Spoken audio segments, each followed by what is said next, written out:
ఒక్కసారి అందరూ కూడా ఓ వేసుకోండి. జయ హో. డాక్టర్ కటకం భాస్కర్ గుప్తా గారు, డాక్టర్ కటకం భాస్కర్ గుప్తా గారు రావాలి, ముందుకు రావాలి. కటకం భాస్కర్ గుప్తా గారు, తర్వాత అవార్డీ గురుబ్రహ్మ అవార్డు.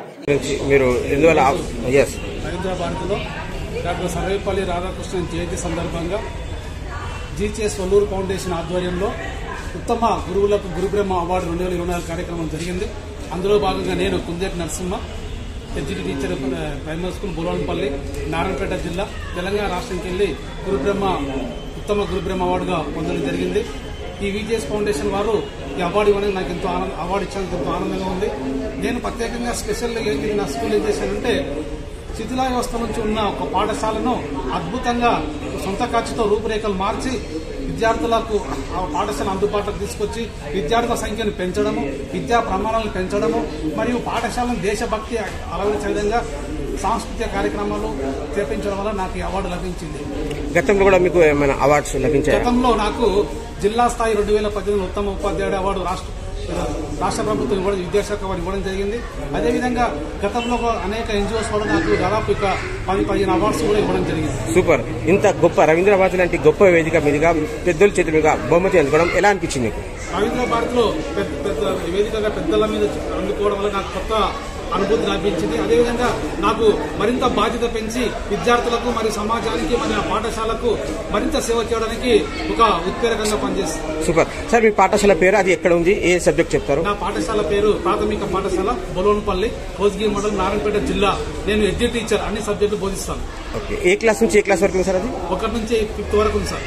ఇంకా రాబోయే రోజుల్లో ఇంకా టెక్నాలజీకి సంబంధించి కూడా, కంప్యూటర్స్ కానీ టెక్నాలజీ, ఏఐకి కానీ సంబంధించి కూడా ఆ సబ్జెక్ట్స్ కూడా యాడ్ చేసి చెప్పాలనుకుంటున్నారా? అవును సార్, రాబోయే సమస్యలు ఏఐ మరియు కంప్యూటర్ టెక్నాలజీ, డిజిటల్ టీచింగ్ విధానంలో కూడా మార్పులు చేసి విద్యార్థులకు సమూలంగా మార్పులకు అనుగుణంగా బోధన చేయడానికి మేము ముందుకొచ్చి మరింత గురుతర బాధ్యతతో పనిచేస్తామని తెలియజేస్తున్నాం. సూపర్. సార్, లాస్ట్ ప్రభుత్వం దృష్టికి కూడా తీసుకెళ్లాలా అనుకున్న విషయం ఏమైనా ఉందా? ప్రభుత్వం దృష్టికి ఎందుకు సార్? ప్రభుత్వం విద్యార్థులు ఏంటంటే సార్, ఎంతో మంది ఉపాధ్యాయులు నిస్వార్థంగా నిజాయితీగా తన సొంత డబ్బులతో ఖర్చు చేసి పాఠశాల కోసం ఎంతో కృషి చేస్తున్నారు. వారిని ప్రభుత్వం గుర్తించి వారిని ప్రోత్సహించాల్సిన అవసరం ఇంకెంతో ఉంది సార్. అందరికీ నమస్కారం. ఇక్కడ చేసిన అవార్డుకి, ప్రేక్షకులకు, పెద్దలకు, చిన్నలకి నా హృదయపూర్వక నమస్కారాలు.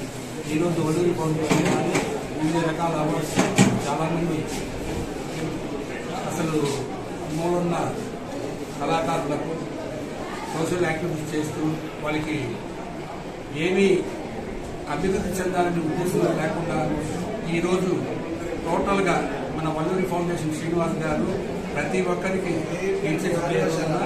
అందరికీ అవార్డ్స్ అందజేశారు టీచర్స్ డే తరఫున. సో శ్రీనివాస్ గారికి ప్రత్యేక కృతజ్ఞతలు తెలుపుకుంటున్నాను. నేను ఒక చీఫ్ గెస్ట్గా వచ్చాను. చాలా మందికి అవార్డ్స్ నా చేతులలో ఇవ్వడం జరిగింది.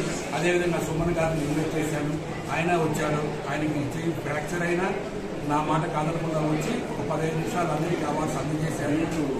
ఇలాంటి కార్యక్రమాలు మరెన్నో జరపాలని మనస్ఫూర్తిగా శ్రీనివాస్ కోరుకుంటూ సెలవు తీసుకుంటున్నాను. నా పేరు శబరి. నేను పట్టణచేరు టౌన్లో ఎడ్యుకేషన్ టీచర్గా పనిచేస్తున్నాను. నా ఉపాధ్యాయ వృత్తికి గుర్తింపుగా వల్లూరి ఫౌండేషన్ వాళ్ళు ఇది మెమోతో ఇవ్వడం జరిగింది. దానికి చాలా సంతోషంగా ఉంది. ఈరోజు అవార్డు తీసుకోవడం, ఇంత గొప్ప వేదిక మీద మీకు ఎలా అనిపించింది? ఇంత గొప్ప వేదిక మీద బహుమతి అందుకోవడం ఎలా అనిపించింది? ఈ రవీంద్రభారతిలో అవార్డు తీసుకోవడం అనేది చాలా చాలా వివరము, చాలా సంతోషంగా ఉంది. అది ఇచ్చినందుకు, నన్ను గుర్తించి ఇచ్చినందుకు ఫౌండేషన్ వాళ్ళకి కృతజ్ఞతలు తెలియజేస్తున్నాను. ఈ అవకాశం కలిగించిన ఈ సంస్థ వాళ్ళకి ఏమైనా చెప్పాలి? అదే వల్లూరి ఫౌండేషన్ వాళ్ళు చాలా ఎంకరేజ్ చేసి అవార్డు ఇచ్చారు. ఇలాగే ప్రతి సంవత్సరము మాలాగా విభాగాల వాళ్ళని ఎంకరేజ్ చేయాల్సిందిగా కోరుతున్నాం. వాళ్ళకు స్పెషల్గా ధన్యవాదాలు తెలియజేస్తున్నాం. Thank you. గట్టిగా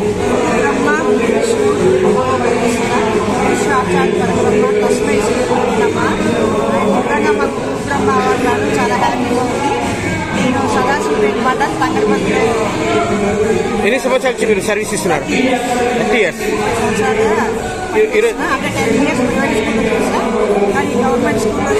రామకృష్ణ సదాశివపేట మండలం ప్రధానోపాధ్యాయులుగా పనిచేస్తున్నాను. ఇప్పుడు నేను ఈ జాబ్లోకి వచ్చి 20 సంవత్సరాలు అయింది. 20 సంవత్సరాలలో ఈ సిజిఎస్ వల్లూరి గ్రూప్ వాళ్ళు నాకు నేషనల్ డిస్ట్రిక్ట్ అవార్డు ఇచ్చారు. సక్సెస్ఫుల్గా ఉంది. ఈ అవార్డుతో పాటు ఇప్పటి వరకు నేను దాదాపు 25 అవార్డు తీసుకోవడం జరిగింది. 2014లో మండల స్థాయిలో, 2015 జిల్లా స్థాయిలో, 2018 మెదక్ జిల్లా స్థాయిలో, తర్వాత 2019 రాష్ట్ర స్థాయి ఉపాధ్యాయ అవార్డు తీసుకోవడం జరిగింది.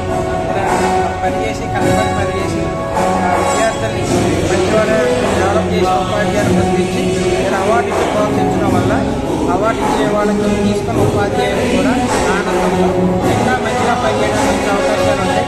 అవార్డు గుర్తింపుస్తాయి, ఇంకా బాధ్యతలు కూడా పెంచుతాయని తెలియజేస్తూ ఈ యొక్క జైలు వాళ్ళకి అందరికీ అభినందనలు తెలియజేసుకుంటూ ఆనందాలు గుర్తించినందుకు ఇంత గొప్ప వేదిక మీద ఇంత గొప్ప వేదిక రవీంద్ర భారతిలో ఈ వేదికలో ఇలా అవార్డు తీసుకున్నందుకు చాలా ఆనందంగా ఉంది. మొత్తం మీ గ్రూప్ ఎంతమంది టీచర్స్? టీచర్స్ దాదాపు ఒక 50 మంది మన తెలంగాణ రాష్ట్రాల్లో 50 మంది తీసుకున్నారు. నేషనల్ అవార్డు ఇచ్చారు. అవార్డు ఇచ్చినందుకు రవీంద్ర భారతిలో ఇచ్చినందుకు చాలా ఆనందంగా ఉంది. మీ డిఓ గురించి చెప్పండి. డిఓ మేడం గారు మా సంఘానికి డిఓ సార్ సహాయ సహకారాలు అందించుకుంటూ ఉపాధ్యాయులు వాళ్ళకి ప్రత్యేకంగా అభినందనలు చేస్తూ పనిచేసే వాళ్ళని ప్రోత్సహిస్తున్నారు. అదేవిధంగా మండల ఎంఈఓ గారు కానీ, జిల్లా డిఓ గారు కానీ ఉపాధ్యాయులు బాగా ప్రోత్సహిస్తూ కష్టపడి పనిచేసే విధంగా ప్రోత్సహిస్తున్నారు. వాళ్ళందరికీ అభినందనలు తెలియజేసుకుంటూ ముఖ్యంగా మమ్మల్ని ఈ రాష్ట్రానికి మీడియాకి పరిచయం చేసిన మా యొక్క గొప్పతనాన్ని పరిచయం చేసిన మీడియా మిత్రులకి మేము అభినందనలు తెలియజేస్తున్నాము, వాళ్ళని గౌరవిస్తున్నాము. ఈ విధంగా ఈ యొక్క అవార్డులని ఉపాధ్యాయుల్ని ప్రేరేపిస్తున్నాయి. మంచి విద్యార్థులు గొప్పవారిగా తయారు చేయడానికి ఉపయోగపడుతున్నాయి. ఎప్పుడైతే ఉపాధ్యాయుడికి నిజమైన ఆనందం ఎప్పుడు ఉండదండి, మన దగ్గర చదువుకున్న విద్యార్థులు గొప్ప స్థాయిలో పోయినప్పుడు